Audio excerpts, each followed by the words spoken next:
so much for joining me in this conversation, and I really appreciate it. And you know that your voice and your participation is so important now that the world is falling apart. And Right. Yeah.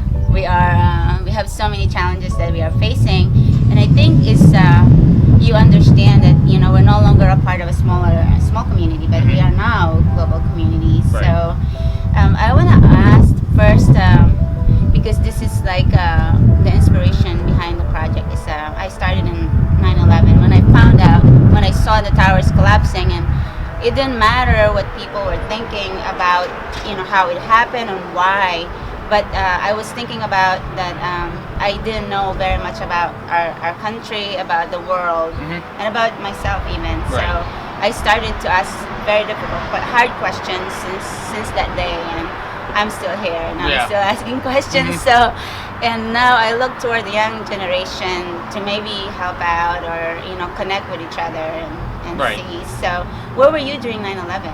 I was in second grade, Miss Cadillac's class. Oh. So yeah.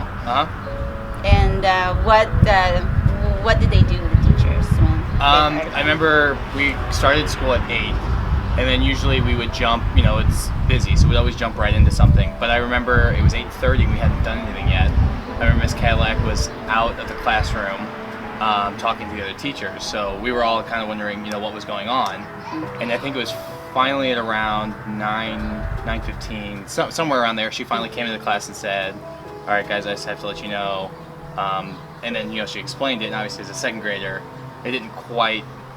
Did she say that there was an attack? Or? She said that there was something happening in New York. Okay. She didn't exactly tell what was about. There's a bomb or an attack. From No, the terrorists? I think because it was so early, she didn't want to jump to any conclusions. So she just said that there was an incident in New York, and so it was second grade. I'm not quite sure on the details. It didn't really hit me until I went home, and then I watched it on the news. At second grade, you were able to watch it. Your parents allowed you to watch it. Yeah, I mean, I think they knew the importance of what had happened, and because I remember my mom was crying at home, and I was like, what's wrong? And then my dad was like, this is what happened. A bunch of people have died because bad people have attacked us. They were sending you from the school. Did they send you home during that day, or you guys remain until you guys got picked up by your parents? They gave. I remember a lot of people did leave, but they let us stay. I don't really remember if we learned the rest, like if the teachers taught the rest of the day, because the only thing I really remember from that day is that morning when the teacher told me. Yeah. But then I think a lot of people I got a lot of people left. Their parents probably picked them up, so they really couldn't have done too much teaching anyway. Right. Yeah. And as a young adult, did it change anything? Anything that you learned from that day? I guess that's when I finally realized that we are a lot more involved in world affairs. I've always thought of myself living in St. Louis, and St. Louis was the world. But then this happened, and then that just kind of threw us into a whole entanglement with other countries across the nation, across the world. Did you start paying attention to the news more, or you were? I mean, I was in second grade, so I watched the news that week. But then definitely as I got older, because that was always a common question, was where were you when 9/11 happened?